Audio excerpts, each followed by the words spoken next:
Adding a recipe to your shopping list is super easy. Make sure that you are all signed in and you're going to click on List. It will take you to this screen here, and as you can see, I don't have any recipes on my shopping list just yet. All you need to do is go over here to the right-hand column, make sure that it is on Recipes. You pick one that you want to add to your shopping list, click on it, and make sure that the serving size is what you want for the night, and click Add to Shopping List. As you can see over here, it then adds with these green checks all of the ingredients on this recipe.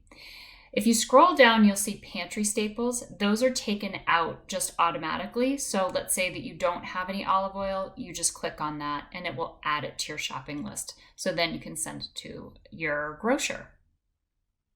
That's it.